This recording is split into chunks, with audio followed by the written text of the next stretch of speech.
اچھا، یہ سلسلہ ہم نے جو شروع کیا ہوا ہے یہ ہم گرامر کو ہٹا کے شروع کر رہے ہیں، کیونکہ عموماً یہ ہوتا ہے کہ گرامر ہم کمپلیٹ کر لیتے ہیں، لیکن ہوتا کیا ہے کہ ذخیرہ الفاظ نہ ہونے کی وجہ سے ہم کورے رہ جاتے ہیں۔ یعنی اصول تو جیسے انگلش کی گرامر ہے کہ اس میں اپنے سارے ٹینسز پڑھ لیے، 12 کے 12 ٹینس پڑھ لیے، اب ٹینس تو آپ کو آ گئے، ٹینس تو پکے یاد ہیں، لیکن ذخیرہ الفاظ نہ ہونے کی وجہ سے کیا ہوتا ہے کہ ہمارے لیے سمجھنا اور بولنا وہ مشکل ہو جاتا ہے، کیونکہ اصل چیز ذخیرہ الفاظ ہے۔ تو ذخیرہ الفاظ ہی کے اوپر ہمیں زیادہ توجہ دینی ہے۔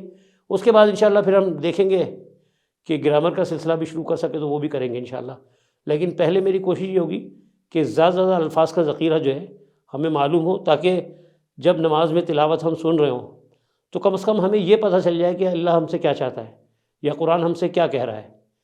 تو اس لیے ہم ذخیرہ الفاظ پہ زیادہ توجہ دے رہے ہیں۔ تو اس کی آسانی کے لیے میں نے اس کو لفظ کر دیا ہے، چاہے وہ ناؤن کی صورت میں ہو یا ورب کی صورت میں، یعنی اسم ہے یا فعل ہے، اس سے ابھی ہمیں کوئی سروکار نہیں ہے، چاہے وہ بطور اسم ہے لفظ یا بطور فعل ہے، ہمیں اس کا مطلب پتہ ہونا چاہیے۔ باقی اسم فعل تو عام سی بات ہے، آپ لوگ زیادہ بہتر جانتے ہیں کہ کوئی بھی چیز ہوتی ہے تو ہم اس کو اسم میں لیتے ہیں، اور کسی کام کا کرنا فعل میں آتا ہے۔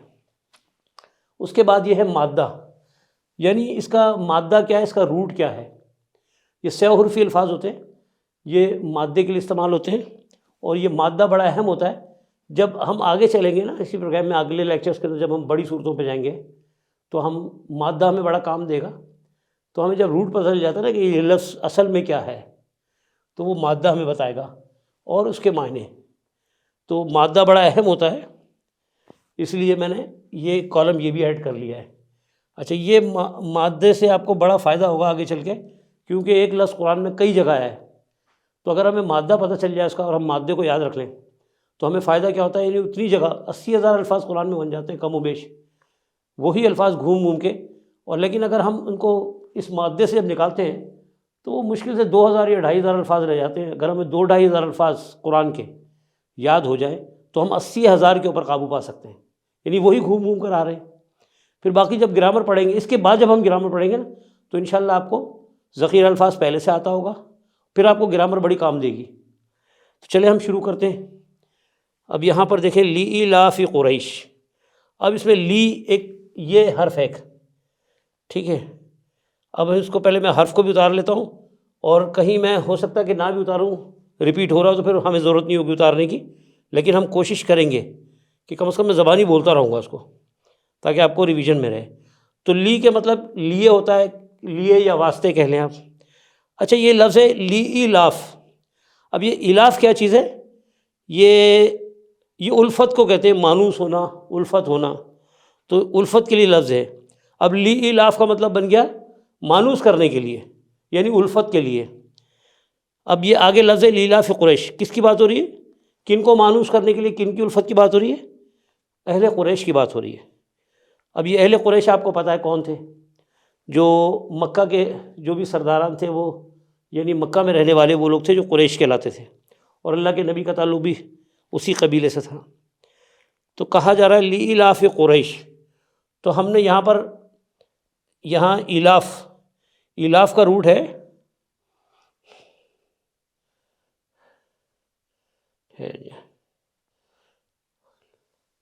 الف لام اور فے۔ اب آپ نے اللہم الف بینا، آپ نے کبھی نکاح میں گئے ہوں گے کسی کے، دیکھا وہ دعا مانگتے ہیں اللہم الف بینا، کہ جب وہ دعا کر رہے ہوتے ہیں کہ اللہ تو ان میں الفت پیدا کر دے۔ تو یہ لفظ کیا ہے؟ یہ لفظ ہے الاف۔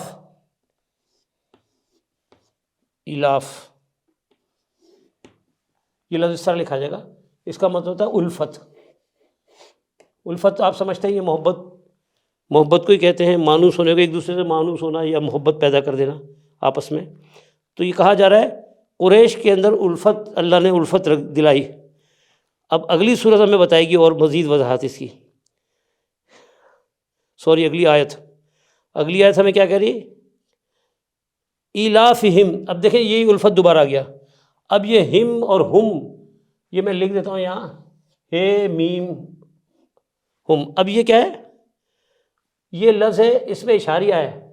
اب یہ ہم آگے پڑھیں گے تو پتہ چل جائے گا، جب اسم کہ ہم اس میں اشاریہ جب پڑھیں گے نا تو اس میں آپ کو ہا سے ہم بنتا ہے، تو یہ ہم جو ہے یہ اس میں اشاریہ نہیں کہ وہ یا ان کہہ لیں آپ. تو اب یہ کیا ہے؟ الافہم. تو اللہ کہہ رہا ہے ان میں الفت، ان کی الفت کے لیے. اب یہ ان کی سے مراد کون ہے؟ یعنی وہاں کے رہنے والے. اب یہاں رحلہ، اب یہ تو حرف میں آ گیا رحلہ، کہتے ہیں رحلت فرما گئے، یعنی سفر کو کہتے ہیں رحلہ. یہ لفظ ہے رحلہ.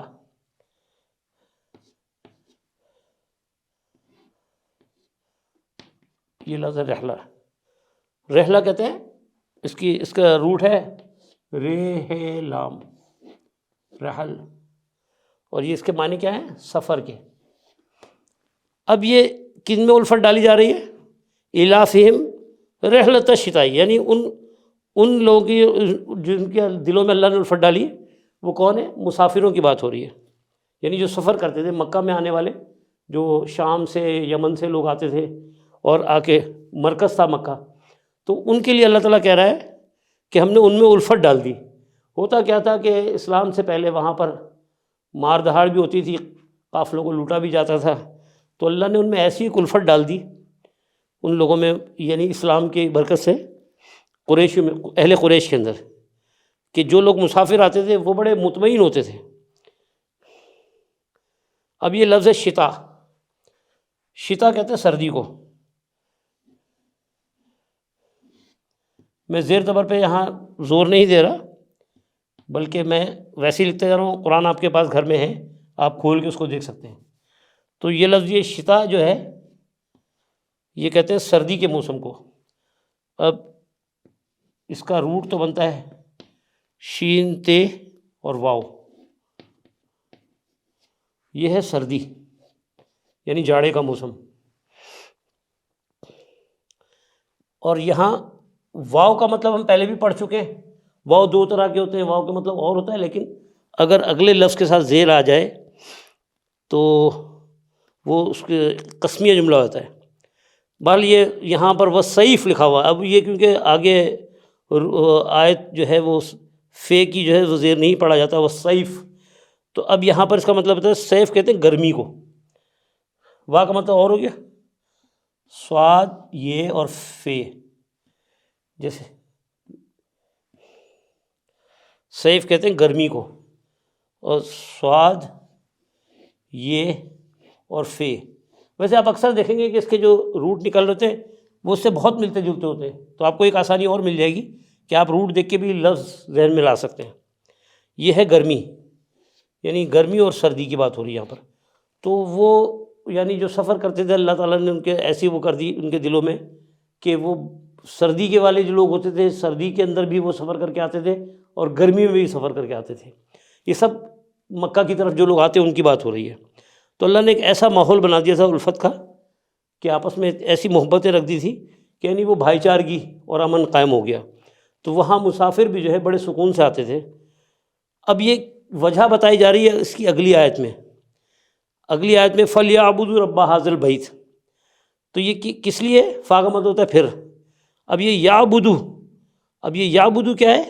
یہ عبادت سے ہے کہ پس چاہیے کہ وہ عبادت کریں. فا کا مطلب تو ہم پہلے بھی پڑھ چکے. فا جب بھی آ جائے گا اس کے معنی لیے جائیں گے پھر.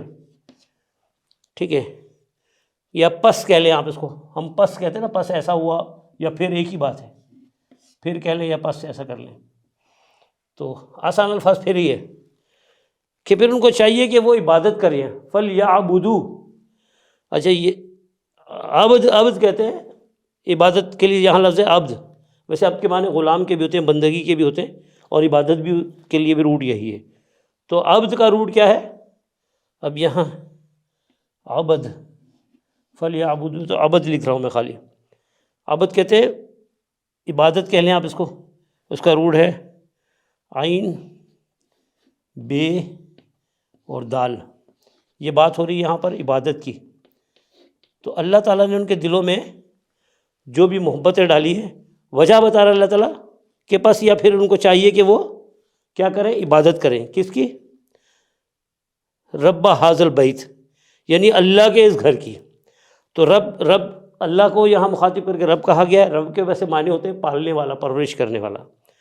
رب حاضل بیت، حاضہ کا مطلب یہ، حاضہ جب بھی آئے گا اس کا مطلب ہے یہ، ٹھیک ہے. یا اس اللہ، یہ بھی اس میں اشاریہ میں ہی ہے. اچھا، یہ ایک ہوتا ہے آگے کے اشارہ، ایک ہوتا ہے قریب کا. یہ قریب اشارہ قریب ہے تو اس کے لیے میں نے یہ کہہ لیں یا اس کہہ لیں، ایک ہی بات ہے. یعنی فَلْيَعْبُدُوا حاضل بیت. حاضل بیت کا مطلب کیا ہے؟ یعنی دس ہاؤس، اس گھر کی بات کریں. اب یہاں لفظ بیت، بیت کا مطلب بے یہ تے، اس کا روٹ ہے بے یہ اور تے. بیت کا مطلب ہے گھر. تو بہرحال یہ روٹ کے اوپر آپ زیادہ ٹینشن نہ لیں، یہ خود ہم پڑھتے رہیں گے تو آپ کے ذہن میں خود ہی بیٹھنا شروع ہو جائے گا. اور اس کو بٹھانے سے ایک فائدہ یہ ہوتا ہے کہ ذخیرہ الفاظ آپ کے لیے آسان ہو جائے گا سمجھنا.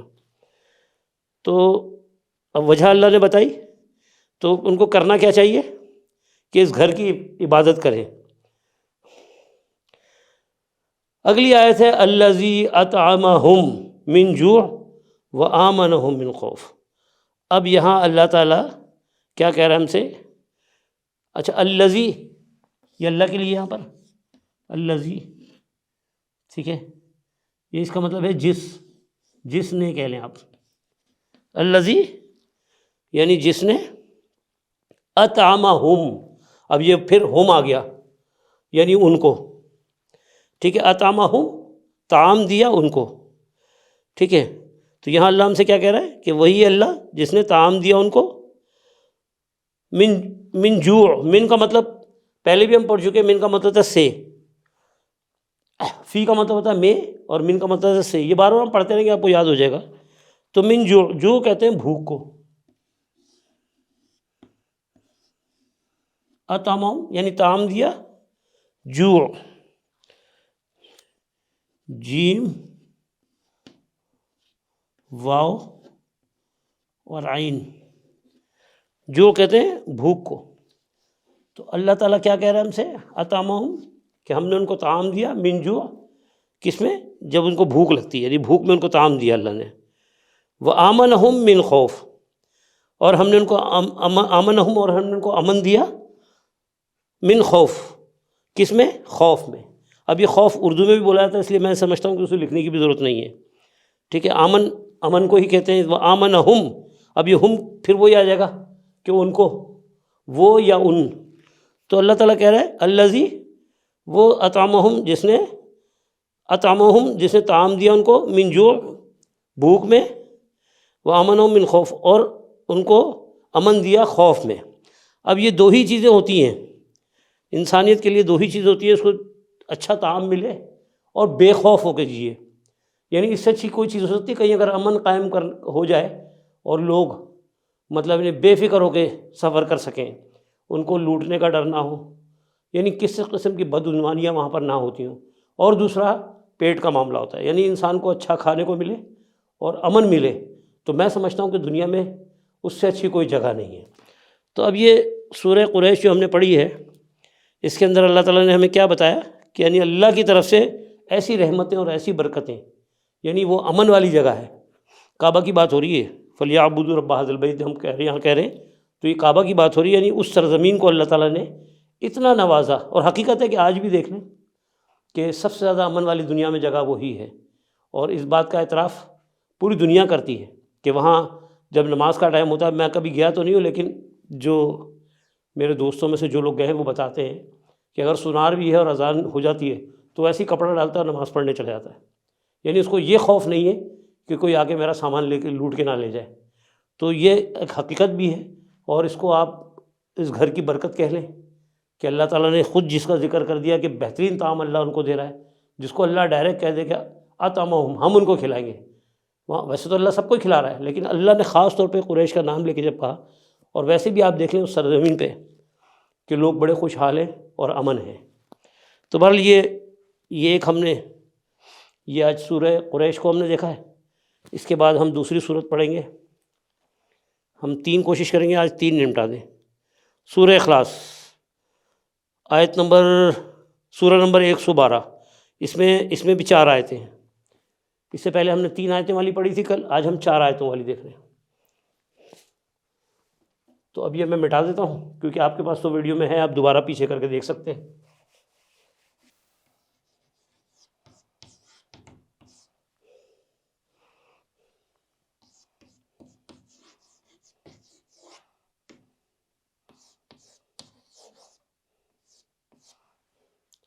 سورۃ الاخلاص، اس کا سورہ نمبر ہے 112۔ ہم اس کی طرف چلتے ہیں۔ اب یہ بھی 4 آیتوں پہ ہے۔ اچھا، سورہ اخلاص جو ہے قرآن کی ایک چھوٹی سی سورت ہے، لیکن جتنی اچھی توحید اس کے اندر کلیئر ہوتی ہے، آپ بہت ساری آیتیں پڑھ کے مطلب یعنی جو آپ حاصل کرتے ہیں، یہ صرف 4 آیتوں کے اندر بڑا اچھا مختصر سا بیان ہے۔ اب یہ یہاں لفظ قل لفظ میں آ جائے گا، کہنا، ٹھیک ہے؟ تو یہ لفظ قل، قال، قول، یہ سب قول ہے، یعنی اس کا روٹ کیا بنتا ہے؟ اس کا روٹ یا مادہ اس کا بنتا ہے قاف واو لام۔ اب آپ کے سمجھ میں آ جائے گا کہ یہ مادہ کیوں ضروری ہے۔ دیکھیں، قل کا مادہ بھی قول ہے، اور قول کہنے کو ہی کہتے ہیں کہ آپ کہتے ہیں نا فلانے کا قول ہے، کہ کس کی کہاوت ہے۔ تو اس سے بہت سارے الفاظ آپ کو قرآن میں جب ملیں گے، کہیں ملے گا قل، کہیں لکھا ہوگا قالا، کہیں قالو کا لفظ آئے گا، تو سارے کے سارے اسی روٹ پہ آ رہے ہوں گے۔ جیسے قل یا ایھا الکافرون ہے، یہاں قل هو اللہ احد ہے۔ قل تو کئی جگہ ہے، اس طرح قیلا بھی آئے گا، کہا گیا۔ تو اب جب یہ سب کا اگر آپ روٹ دیکھیں گے تو وہ سب کا روٹ ایک ہی ہوگا، یعنی یہ روٹ ہم نے سمجھ لیا، پھر ہم جب اس کا بریک اپ سمجھیں گے تو انشاءاللہ آپ کو قرآن میں جتنی دفعہ بھی آیا نا وہ سارا سمجھ میں آ جائے گا۔ تو ہم پہلے تو ابھی فی الحال ذخیرہ الفاظ کو ہم بنا رہے ہیں، اس کے بعد انشاءاللہ جب ہم یہ پڑھیں گے نا، پھر اس کے اندر میں آپ کو جب تھوڑا سا گرامر سے سمجھاؤں گا تو ماضی میں کیا ہوگا، حال میں کیا ہوگا، مفعولی حالت کیا ہوگی، فعل والی حالت کیا ہوگی، اضافی حالت کیا ہوگی، یہ سب ہم اس کو پکڑ کے بنائیں گے۔ پھر جب ہم اس کی پریکٹس کریں گے تو انشاءاللہ یہ آپ کا یہ ساری ذخیرہ الفاظ اور بڑھ جائے گا آپ کا، پھر آپ کو صرف یہ پتہ ہوگا تو آپ سب کچھ نکال سکتے ہیں۔ اچھا، قل ہے، اس کے اندر جو ہمارے پاس ہے یہاں لفظ ملا ہمیں قل، یعنی کہہ دیجئے۔ اب یہ ہوا، یہ آپ کو کئی جگہ ملے گا قرآن میں، یہ یعنی ایک دفعہ اگر آپ اس کو سمجھ لیں گے کئی جگہ ملے گا آپ کو کثرت سے۔ ہوا کا مطلب ہوتا ہے وہ۔ یہ جب میں آپ کو ایک چارٹ رمضانوں کے بعد انشاءاللہ جب ہم پڑھیں گے، ابھی تو ہم رمضان کا پروگرام، ہماری کوشش ہے کہ رمضانوں میں ہم 30ویں پارے کو کمپلیٹ کریں، تاکہ جو نماز میں اکثر آپ سنتے ہیں تلاوت، تو کم از کم اس کا معنی آپ کو آ رہے ہوں اور آپ کو نماز میں بھی زیادہ لطف ہو اور نماز میں آپ کا باقاعدہ دل لگے۔ قل هو اللہ احد، اب اللہ کا مطلب آپ سمجھتے ہی ہیں، لکھنے کی ضرورت نہیں ہے مجھے۔ کہہ دیجئے کہ اللہ احد۔ احد بھی ویسے میں سمجھتا ہوں کہ احد آپ سمجھتے ہی ہیں، احد یا واحد، اردو میں بھی واحد کہا جاتا ہے، احد۔ اچھا، یہ احدن کا یہاں پر 2 زبر 2 زیر پیش ہوتے ہیں، ویسے بھی یہ واحد کے لیے تھے، لیکن لفظ احد خود اپنے اندر واحد کا بتا رہا ہے ہمیں کہ واحد، کہ کہو اللہ واحد ہے، اللہ ایک ہے۔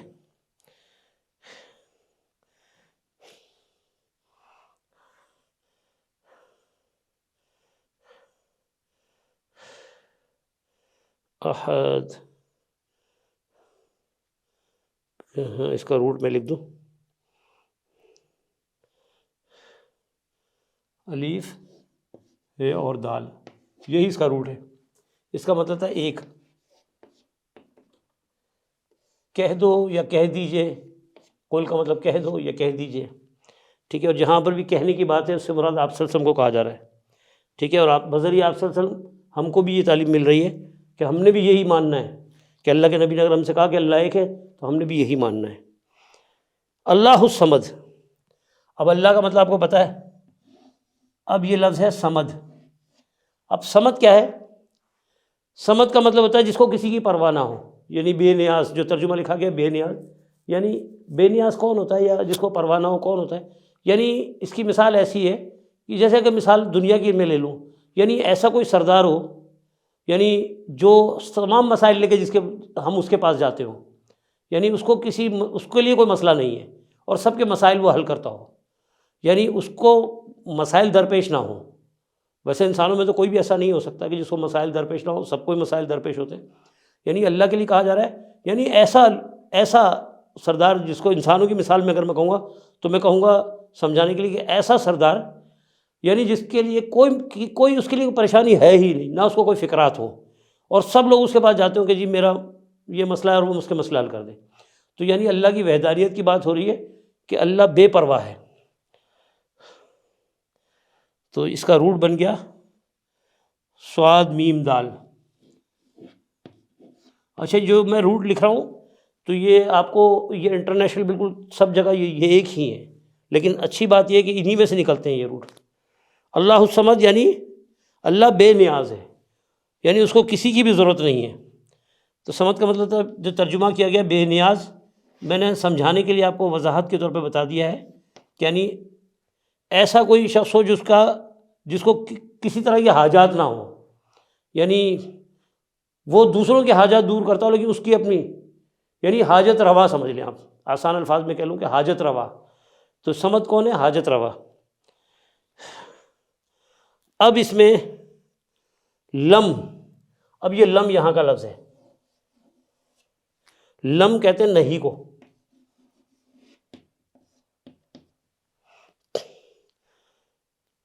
اب یہاں لفظ ہے یلد۔ اب یہ جو یلد لفظ ہے یہ ولادت سے نکلا ہے، ٹھیک ہے؟ یعنی اس کا روٹ کیا بنا؟ اس کا روٹ ہے ولد، ٹھیک ہے؟ تولیدی عمل کہہ لیں، پیدائش کی بات ہو رہی ہے یہاں پر، پیدا ہونا۔ لم یلد، لم یلد، لم کا مطلب نہیں، یلد یعنی وہ کسی کا والد نہیں ہے، ولد یعنی کسی کو جنا نہیں اس نے، کسی کا باپ نہیں ہے۔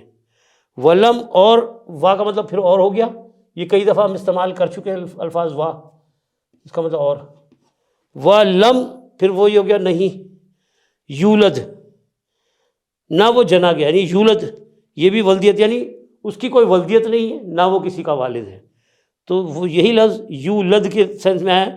تو یہ بھی بات ہو رہی ہے یہاں پر کہ ایک تو اس نے کسی کو نہیں جنا، اور دوسرا اس کا بھی کوئی والد نہیں، یعنی کسی نے اس کو بھی نہیں جنا۔ تو یہ لم یلد ولم یولد پہ یہ سمجھے کہ لم یلد ولم، ہاں اس کی اگلی آیت آ گئی، ولم یکن لہ کفوا احد۔ اب یہاں پر پھر دوبارہ ولم آ گیا ہے، ترجمہ وہی ہے کہ ولم اور نہیں، یکن، اب یہ جس طرح یہ یکن کہتے ہیں، یہ کن کا جو لفظ ہے نا اصل میں یہ کن پریزنٹ اور پاسٹ دونوں میں آتا ہے، یعنی کہ کن کا مطلب ہے تھا یا ہے، دونوں سینس میں آئے گا آپ کو قرآن میں۔ تو یہاں پر یکن نہیں ہے، ولم اور نہیں ہے، لہو اس کے لیے۔ اب یہ لا من لیے ہم پہلے بھی لکھ چکے تھے، لا من لیے پچھلے بھی اس میں، اور ہو کا مطلب کیا ہوتا ہے؟ وہ، یعنی اس میں اب یہاں پر لا لیے بھی ہوتا ہے نا، ٹھیک ہے نا؟ اب یہ اس میں اشاریہ کا ہو ہے، یعنی اس کے لیے، یہ لام اور ہے کا ملاپ ہے۔ تو لہو کا مطلب ہو گیا اس کے لیے، اس میں اشارہ آ گیا، یہ ہو جو ہم اس طرح اشارہ کرتے ہیں، نہیں اس کی بات ہو رہی ہے، وہ کی بات ہو رہی ہے، وہ کے لیے تو نہیں کہہ سکتے ہم، اس کے لیے کہیں گے۔ تو لام لیے، لام ہم ابھی پڑھ چکے، لام کا مطلب ہوتا ہے لیے یا واسطے، یعنی اس کے لیے کفون۔ اب یہ جو لفظ ہے کاف فے الف کفا، کفون، یہ کہتے ہیں برابر کو، یعنی ہمسر۔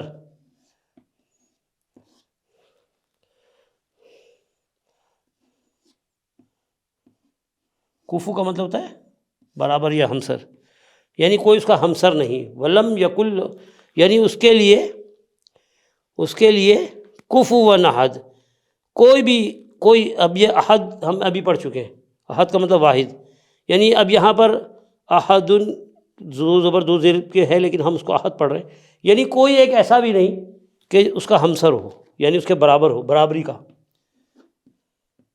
سوری معنی یہاں آئیں گے نا، برابر یعنی برابر سے مراد برابری رکھنے والا، یہ ایکول وہ نہیں ہوتا کہ دونوں، یعنی اس جیسا یا اس کے برابر، یعنی اس کی وہ، یعنی جو چیز اس کے اندر ہے ایسی کسی میں نہیں والی بات ہے۔ ولم یکن لہ کفوا، یعنی کوئی بھی ایسا نہیں ہے کہ جو اس کی برابری کر سکے۔ اب یہ اس کا روٹ ہے کاف فے اور الف، کفا، یہ دو صورتیں ہم نے پڑھ لی. اب ہم تیسری پڑھنے جا رہے ہیں. تیسری صورت ہماری ہے 5 آیتوں والی میں سے ہم نکال لیتے ہیں تیسری. سورہ اخلاص ہو گیا. اس کے بعد ہم پڑھیں گے سورہ قدر.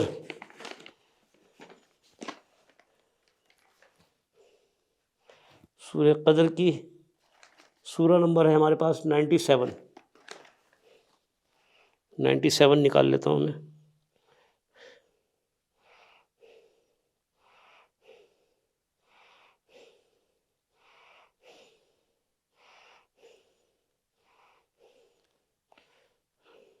یہ آ گئی جی سورہ قدر. اچھا، اب یہ دو جو تھی یہ تو 4 آیتوں والی تھی. آج ہم کیونکہ 3 پوری کرنا چاہ رہا ہوں تو اس لیے یہ 5 آیتوں والی آ گئی ہمارے پاس. اس کے اندر 5 آیتیں، 4 اور 1 5. ہاں، تو ہم اس کو بھی نمٹا لیتے ہیں کیونکہ اس کے بعد اب 4 ہم نے پہلی پڑھی تھی 3 آیتوں والی، پھر ہم نے پڑھی 4 آیتوں والی، اب ہمارے سامنے 5 آیتوں والی آ گئی ہے. یہ پورے قرآن سے ہم نے اس کو سارٹ آؤٹ کر کے نکالا ہے کہ سب سے چھوٹی پھر اس سے بڑی ایک ترتیب.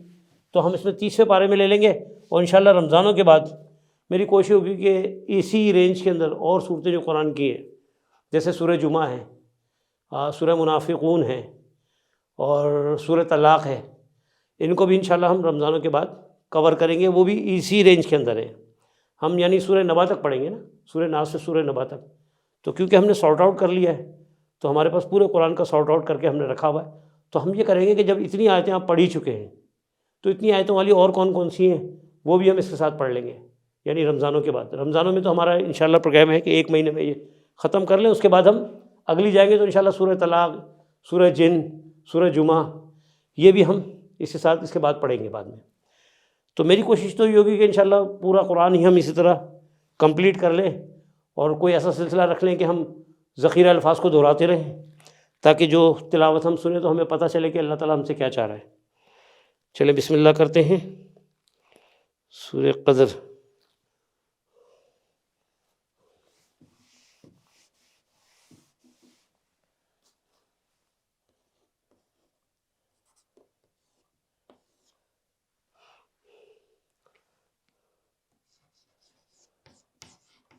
سورۃ القدر.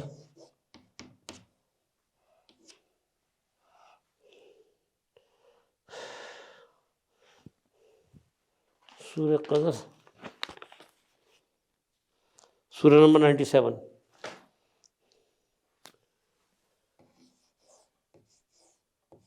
یہ 97 سورہ نمبر. اب یہاں لفظ انا اس طرح بھی لکھا جائے گا کہیں اور کہیں اس طرح بھی لکھا جائے گا، ٹھیک ہے. اور انا کا مطلب ہوتا ہے بے شک، یعنی قرآن میں آپ کو اس طرح بھی ملے گا اور اس طرح بھی ملے گا. تو اس کا مطلب کیا ہے؟ بے شک، یعنی بلا شبہ یا جو بھی کہہ لیں، ٹھیک ہے. اس میں جو پہلے میں وہ حرف اتار لوں، فی کا مطلب ہم پہلے بھی پڑھ چکے ہیں، میں یا اندر جو بھی کہہ لیں آپ. کہاں ہے؟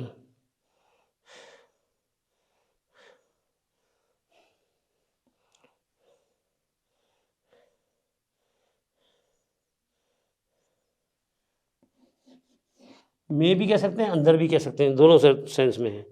اب یہاں کہا جا رہا ہے انا انزلناہ فی لیلۃ القدر. انا کا مطلب ہو گیا بے شک، انزلناہ. اب یہ انزلنا نزلہ سے ہے، نازل کیا. اب یہ انزلنا نا جو ہے نحنو کا ہے، یہ ٹھیک ہے. انزل اصل میں تو الف نون زے اور لام، یہ انزال کی بات ہو رہی ہے. اب یہ ساتھ میں جو نا لگا ہوا ہے نا، یہ نا جمع کے لیے ہوتا ہے، یعنی نحنو کا نا ہے یہ. اب یہ ہو آپ کئی دفعہ ہم پہلے بھی پڑھ چکے ہیں، اس میں اشاریہ ہے، ٹھیک ہے، یعنی آگے کی طرف اشارہ کرنے کے لیے. انا بے شک انزلناہ نازل کیا ہم نے اسے. اب اللہ ہم سے کیا کہہ رہا ہے کہ بے شک نازل کیا ہم نے اسے. فی کا مطلب ہے میں، ٹھیک ہے. اب یہ لیلہ وہ نزل میں نے اس لیے کہا، نازل اردو کے اندر ہی بولا جاتا ہے، لیل بھی اردو بولا جاتا ہے، ویسے تو میں لکھ دیتا ہوں چلیں، لیل آپ بھی جانتے ہیں، اسی طرح سے لیلہ کہتے ہیں رات کو، لیلۃ ال، اب لیلۃ القدر، ہاں اب یہ قدر جو لفظ ہے نا اس پہ ہم تھوڑا سا غور کر لیتے ہیں. یہ قاف دال رے قدر، قاف دال اور رے، ٹھیک ہے، یہ اس کا مادہ ہو گیا. اب اس کے معنوں پہ اگر ہم بات کرتے ہیں، تھوڑی سی وضاحت کر دوں پہلے میں اس کی، پھر اس کے معنی بتاتا ہوں میں آپ کو. لیل، لام، یہ اور لام لیل ہو گیا، ٹھیک ہے، اس کا مطلب ہوتا ہے کہ رات. ہاں قدر کو پہلے میں تھوڑا سمجھاتا ہوں. قدر تقدیر بھی اسی سے نکلا ہے لفظ، قدرت کا لفظ بھی اسی سے ہے، قدرت یعنی طاقت، ٹھیک ہے. تو یہ قدر جو ہے نا 2-3 الفاظوں میں آتا ہے اور سب کا روٹ ایک ہی ہے قدر. اور پیمائش اگر ہم کہیں گے تو بھی اسی میں آئے گا، یہی پیمائش کو بھی قدر کہتے ہیں. تقدیر جو نکلی لفظ وہ بھی پیمائش ہے، اللہ نے ہماری جتنی میعاد رکھی ہے دنیا میں جینے کی، یعنی ہماری تقدیر رکھی کہ کتنی میعاد ہمارے پاس ہے، ٹھیک ہے، میجرمنٹ کہ ہم دنیا میں کب تک ہے، یہ اللہ بہتر جانتا ہے کہ ہم کب تک دنیا میں ہیں، ہمیں نہیں پتہ کہ کب ہماری موت آئے گی. تو یہ تقدیر کا معاملہ بھی، اس کے لیے بھی لفظ یہی آئے گا قدر، ٹھیک ہے. ویلیویشن کے لیے بھی یہی ہو گیا، اور ساتھ میں قدرت کے لیے بھی یہی لفظ ہے، یعنی پاور، ٹھیک ہے. تو اب ہم جب اس کو سمجھیں گے تو 2-3 طرح سے آپ کو سمجھ میں آ جائے گی بات کہ قرآن میں اگر یہ لفظ اور آ رہا ہے تو کون کون سے الفاظ میں آئے گا. انا انزلناہ، بے شک ہم نے نازل کیا اسے، فی لیلۃ القدر، ایک عزت قدر والی رات میں. تو میں قدر کو قدر ہی کر دیتا ہوں. ویسے اردو میں بھی یہ جملہ استعمال ہوتا ہے قدر، کہتے ہیں کہ اس چیز کی قدر، یعنی کسی کی عزت کہہ لیں، عزت کے لیے کہتے ہیں بڑی قدر والی رات ہے، یعنی بڑی عزت والی رات ہے اور بڑی اہم. کہتے ہیں نا کہ اس کی قدر ہے، یا کسی کو کہتے ہیں اس کی قدر کرو، ٹھیک ہے، یعنی اس کی قدر کرو سے مراد یہ کہ اس کو عزت دو، یعنی اس سینس میں بھی لے سکتے ہیں ہم اس کو. تو اللہ تعالیٰ ہم سے کیا کہہ رہا ہے کہ انا انزلناہ، بے شک ہم نے نازل کیا اس کو، فی لیلۃ القدر، قدر والی رات میں. اب یہ قدر والی رات جو ہے، اب یہ رمضانوں کی بات ہو رہی ہے، یہ لیلۃ القدر جو ہے رمضانوں میں آتی ہے، تو میں سمجھتا ہوں سب کو ہی پتہ ہے، اس لیے بتانے کی ضرورت نہیں ہے مجھے، ٹھیک ہے. اچھا یہ ایسا نہیں ہے کہ یہاں تو اللہ تعالیٰ وضاحت دے رہا ہے ہمیں قرآن کی کہ یعنی نازل کب سے شروع ہوا، قرآن کا نزول جو ہے رمضانوں میں ہی شروع ہوا تھا. اب یہ تو یہاں پر ایک جگہ اور آپ کو مل جائے گا کہ حوالہ قرآن میں ایک اور جگہ ہے کہ یعنی قرآن جو ہے وہ کا جو نازل ہونا شروع ہوا تھا وہ رمضان کے مہینے سے شروع ہوا تھا.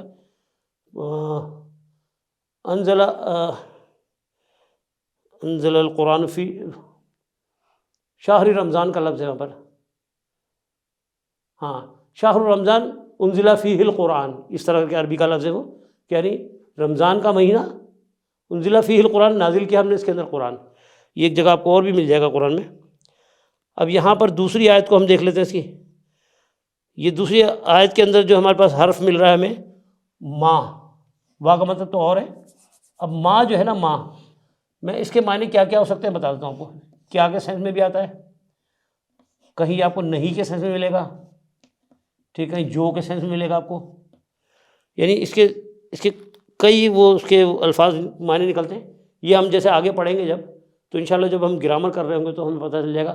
ابھی تو فی الحال ٹرانسلیشن میں آپ نے یعنی جو الفاظ آ رہے ہیں وہ میں بتاتا رہوں گا آپ کو، لیکن انشاءاللہ اس کی وضاحت ہم آگے جا کے کر دیں گے آپ کو کہ ماں کی کیا کیا معنی، کیا بھی ہے، نہیں بھی ہے اور جو بھی ہے. یہ تو پھر ہم جب پڑھیں گے نا کہ یہ ماضی میں اور مضارع میں، تو یہ معنی آپ کو سمجھ میں آ جائیں گے، ٹھیک ہے. اب یہاں کہا جا رہا ہے وما ادراکا، ٹھیک ہے. اب یہ وما ادراکا، اب یہ ادراک کیا چیز ہے؟ تدارک کرنا، اردو میں بھی بولتے ہیں ہم کہ تم تدارک کر سکتے ہو، ٹھیک ہے، تم اس کا اندازہ لگا سکتے ہو. تو یہ ادراک وہی ہے کہ وما ادراکا. اور اب یہاں کیا کے سینس میں ہے، وا مانے اور کیا، ادراکا. اب یہ کا جو ہے مخاطب کے لیے، کا ہم پہلے بھی پڑھ چکے ہیں، کا مخاطب کے لیے ہوتا ہے. مخاطب آپ صلی اللہ علیہ وسلم میں قرآن میں جہاں بھی لفظ کسی لفظ کے ساتھ کا لگ جائے گا تو اس کا مطلب ہے کہ اللہ تعالیٰ مخاطب ہے اللہ کے نبی صلی اللہ علیہ وسلم سے، یعنی آپ کو. تو اب یہاں کیا کہا جا رہا ہے، وما ادراکا، یعنی آپ کو کیا تدارک ہے، آپ کو کیا معلوم ہے کہ ما لیلۃ القدر، کہ کیا ہے لیلۃ القدر، قدر والی رات کیا ہے، ٹھیک ہے. اب یہ اس آیت میں اللہ تعالیٰ سوال کر رہا ہے، اللہ کے نبی سے کہہ رہا ہے کہ وما ادراک ما لیلۃ القدر، یہ آپ کیا تدارک کرتے ہو کہ قدر والی رات کیا ہے؟ اب یہ صرف اللہ کے نبی نہیں، ہم سب سے بھی سوال یہی ہے۔ پھر آگے اللہ جواب دے رہا ہے لیلۃ القدر خیر من الف شہر۔ اب یہ قدر والی رات، قدر ہم پڑھ چکے ہیں، قدر والی رات اللہ بتا رہا ہے ہمیں کہ قدر والی جو رات ہے خیر من الف شہر، خیر کہتے ہیں بہتری کو، یعنی بہتر ہے۔ من مانے ہم پڑھ چکے ہیں ابھی کئی دفعہ، سے، فی کا مطلب اندر، اور من مانے سے، من الف شہر۔ اب یہ الف جو ہے نا، الف کہتے ہیں ہزار کو، 1000۔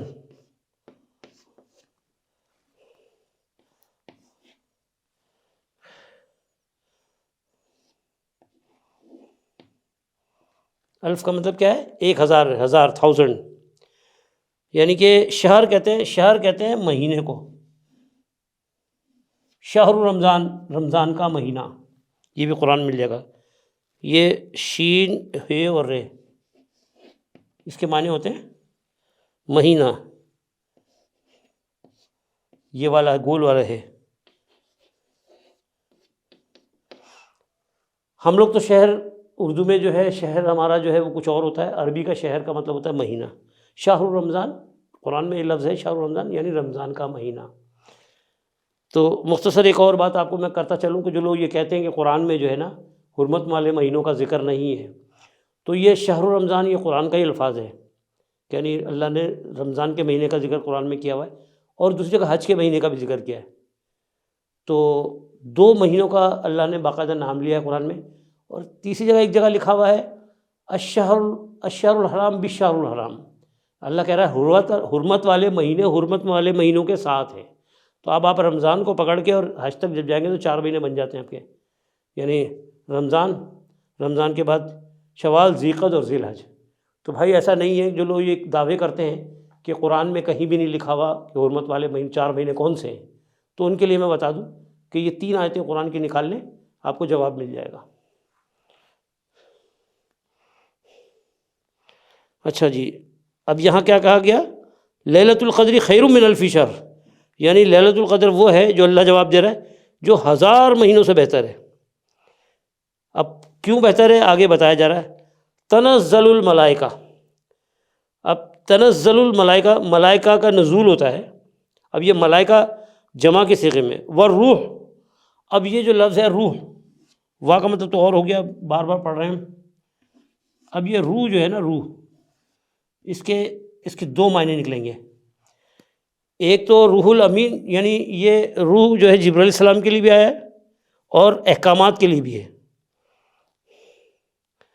روح کا مادہ میں دیکھ لیتا ہوں، یہاں پر ریوا ہے ہی ہے۔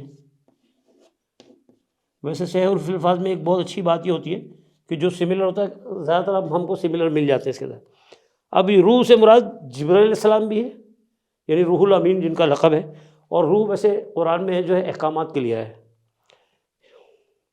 وہ جو ہم کہتے ہیں نا ہمارے جسم میں روح ہے، یعنی اللہ کے احکامات کے سینس میں ہے وہ، باقی جس کے اوپر ہم زندہ ہیں وہ روح نہیں ہے، وہ جان ہے۔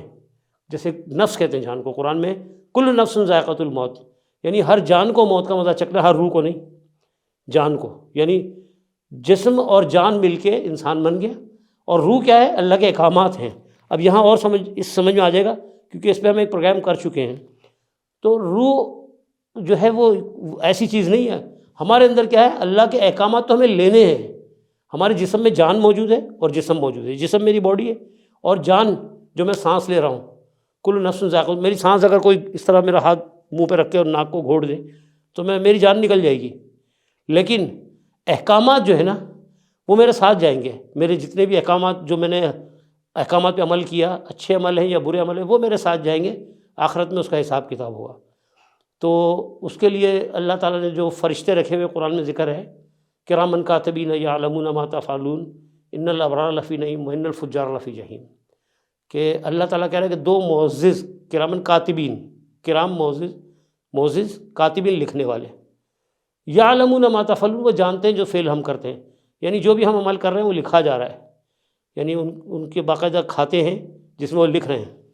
ان الابرار لفی نعیم، بے شک نیکوکار جنت میں ہوں گے، نعمتوں میں ہوں گے، وَإِنَّ الْفُجَّارَ لَفِي جَحِيمٍ، اور جو فجور رکھنے والے ہیں وہ جہنم میں ہوں گے، جہیم یعنی جہنم میں ہوں گے۔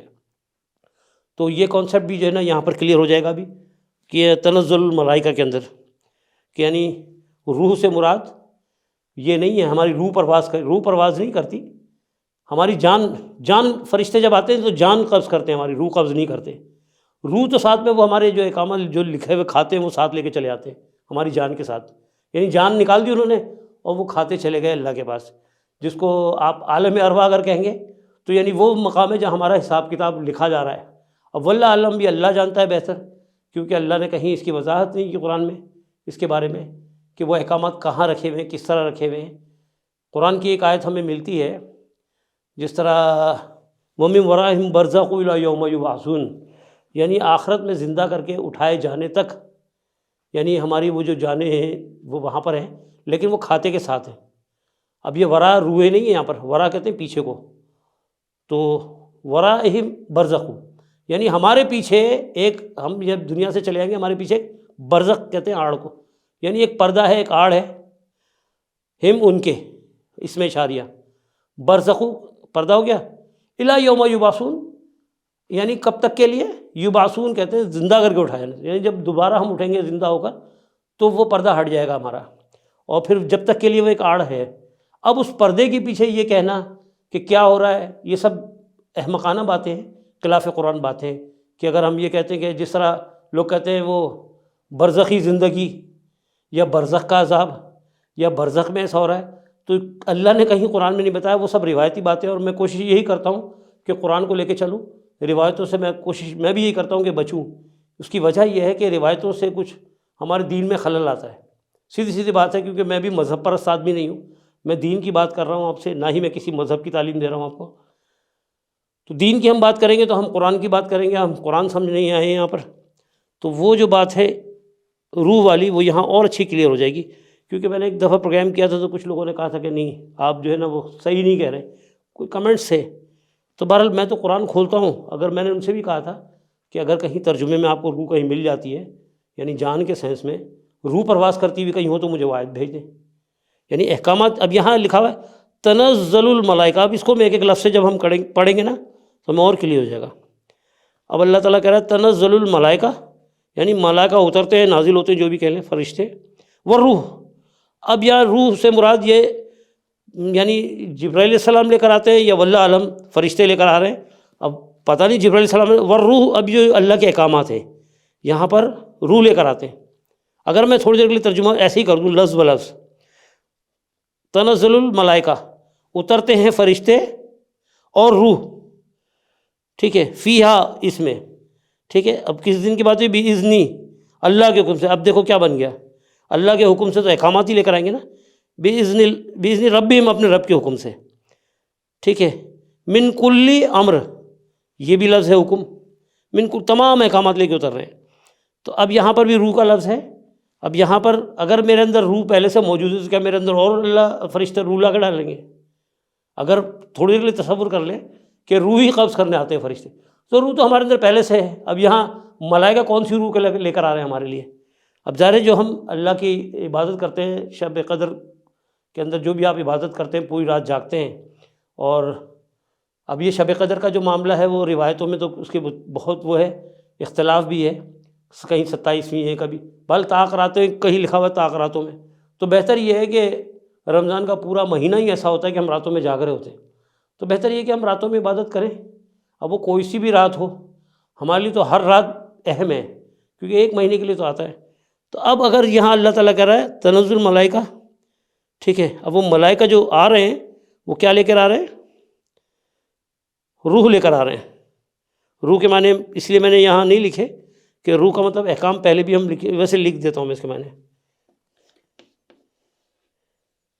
احکامات، ٹھیک ہے، اور روحانیت، اسی طرح روحانیت، اگر ہم اللہ کے احکامات پہ چل رہے ہیں تو اس کا مطلب ہمارے اندر روحانیت آ رہی ہے، اور ہم اگر اللہ کے احکامات سے دور ہیں تو اس کا مطلب روحانیت سے ہم محروم ہو جائیں گے۔ تو یہ اللہ کی روح جو ہے، اللہ کے احکامات ہیں ان پہ چلنے سے روحانیت بڑھے گی آپ کی۔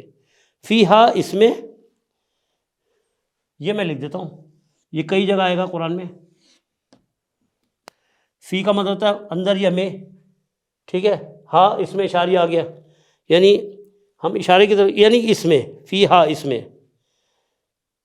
بِإِذْن، اب بی کا مطلب ہے بسم اللہ، اللہ کے نام کے ساتھ، بِإِذْن، اللہ کے حکم سے، یعنی ساتھ اللہ کے حکم کے، وہ ملائکہ اللہ کے حکم سے لے کر آ رہے ہیں، کہ آگے لکھا ہوا ربہم، اپنے رب کے حکم سے کیا لے کر آ رہے ہیں، من کلی، ٹھیک ہے۔ اب من کلی یعنی اس میں سے جتنے بھی احکامات اللہ نے دیے، اس میں سے جو بھی اللہ کی طرف سے ملے وہ لے کر آ رہے ہیں۔ امر، یہاں حکم بھی ہے، اب حکم اپنے رب کے حکم سے احکامات لے کر آ رہے ہیں، کیا لے کر آ رہے ہیں، امر لے کر آ رہے ہیں۔ اب وہ اللہ کے احکامات کیا ہے، اب کس طرح سے آتے ہیں وہ اللہ بہتر جانتا ہے، لیکن مختصر ہمیں یہ پتہ چلتا ہے کہ ہم جب عبادات کر رہے ہوتے ہیں اللہ کی، اور ہم دین کی طرف راغب ہوتے ہیں، یعنی ہمیں ہماری روحانیت بڑھ رہی تھی، سیدھا سیدھا ترجمہ ہم کر لیں تو یعنی جب عبادت اللہ کی طرف راغب ہوتے ہیں تو ہمارے لیے احکامات جاری ہوتے ہیں، اللہ کی طرف سے رحمت بھی آ رہی ہے ہمارا، یعنی ہماری روحانیت لے کر آ رہے ہیں ہمارے لیے روح۔ اب وہی والی بات ہے کہ روح تو پہلے سے، اگر روح مان لیں تو روح پہلے سے تھی اور روح لے کر آ رہے ہیں، نہیں، ہمارے جسم کے اندر جان ہے، روح نہیں ہے، تو اللہ کی طرف سے احکامات لے کر آ رہے ہیں، یعنی ہماری روحانیت کو بڑھا رہے ہیں وہ۔ اب آگے ہے سلام ہی حتی مطلع الفجر۔ اب یہ سلام جو ہے یہ سلامتی کی بات ہو رہی ہے، ٹھیک ہے۔ سلام کے معنی ہے سلامتی، سلامتی ہے، ہیا، یہ ہیا ہوا یعنی کہ وہ، حتی کا مطلب ہے یہاں تک کہ، یہ بھی حتی بھی میں یہاں لکھ دیتا ہوں،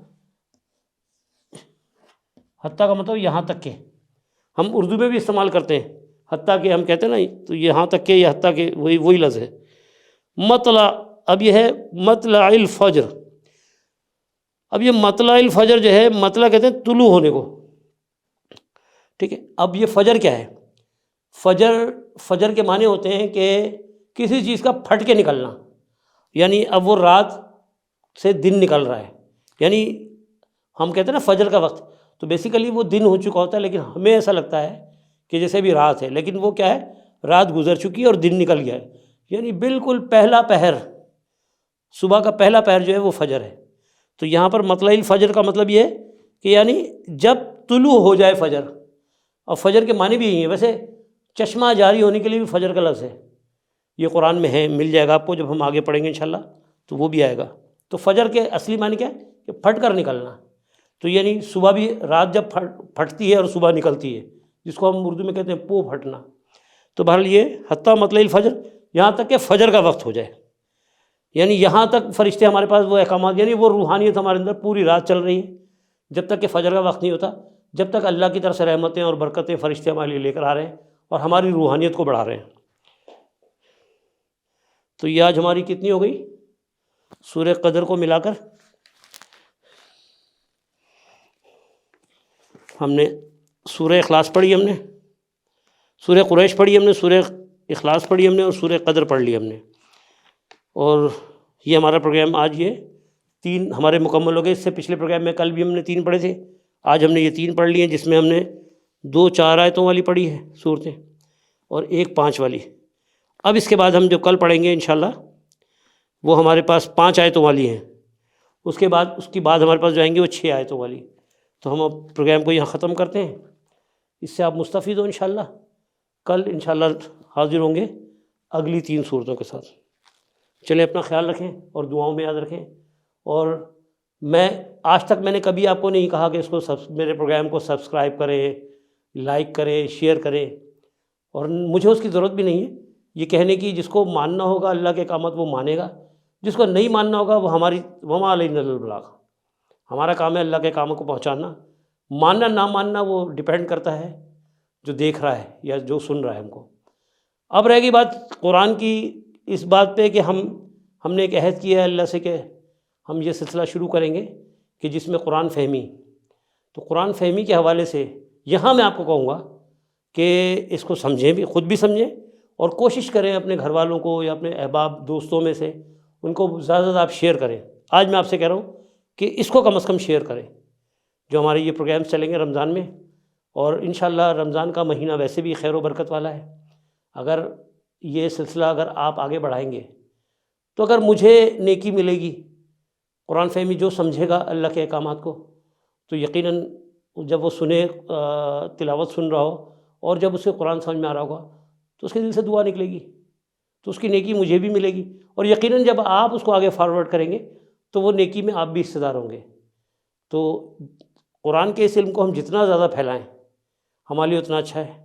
قرآن فہمی اچھی چیز ہے، تو اپنے اس معاملے میں آپ کو کہوں گا کہ اس کو شیئر کریں، اس کو زیادہ شیئر کریں، اور خود بھی سمجھیں اور لوگوں کو بھی دعوت دیں قرآن فہمی کی۔ اور یہ کوئی اتنا مشکل نہیں ہے، ہم تو بہت آسان طریقے سے لے کے چل رہے ہیں۔ جب انشاءاللہ یہ 30واں پارہ آپ ختم کر لیں گے تو مجھے یقین ہے آپ خود محسوس کریں گے کہ جب آپ نماز پڑھنے جائیں گے اور تلاوت ہو رہی ہوگی تو آپ کو بہت لطف آئے گا، اور یہ جو خیالات ہمارے دل میں آتے ہیں نا نماز میں، وہ انشاءاللہ اس سے بھی جان چھوٹ جائے گی۔ خاص طور پہ فجر، مغرب، عشاء، ان 3 نمازوں میں آپ کو بڑا سکون ملے گا۔ اور ہم صرف یہی نہیں کہ 30واں پارہ، میری کوشش ہوگی کہ جتنی تلاوتیں عموماً مسجد میں فجر میں ہوتی ہیں بڑی صورتوں کی بھی، جیسے جمعے کے دن اکثر سورہ جمعہ پڑھی جاتی ہے، تو اس کو بھی ہم انشاءاللہ، اس میں بھی 11 آیتیں ہیں، ہم اس کو بھی نمٹائیں گے انشاءاللہ اس کے فوراً بعد۔ تو یعنی وہ صورتیں بھی ہمارے سامنے آ جائیں گی، جیسے سورہ قیامہ ہے، یہ بھی چھوٹی ہے، ہم اس کو بھی سمجھیں گے۔ یہ اکثر وہ صورتیں ہیں یہ کہ جو اکثر نماز میں تلاوت کی جاتی ہیں۔ تو انشاءاللہ اگر آپ یہ بھی سمجھ لیں گے تو مجھے یقین ہے کہ آگے اگر ہم نہیں بھی اس سلسلے کو چلاتے تو آگے جب آپ خود پڑھو گے تو بہت سارے ذخیرہ الفاظ جب تک آپ کا اتنا بن چکا ہوگا کہ آپ کو دیگر صورتیں بھی سمجھ میں آنے لگ جائیں گی۔ ایٹ لیسٹ 100% نہیں تو more than 50% آپ سمجھنے لگ جائیں گے۔ باقی تھوڑا سا رہ جائے گا، ذخیرہ الفاظ کو اور بڑھا لیں گے ہم، وہ انشاءاللہ ایک وقت آئے گا کہ آپ کے لیے قرآن بہت آسان ہو جائے گا سننا، اور قرآن پہ عمل جب تک ہمیں سمجھ میں نہیں آئے گا ہم عمل نہیں بنا سکتے۔ بل اپنا خیال رکھیں، دعاؤں میں یاد رکھیں۔ السلام علیکم ورحمۃ اللہ وبرکاتہ۔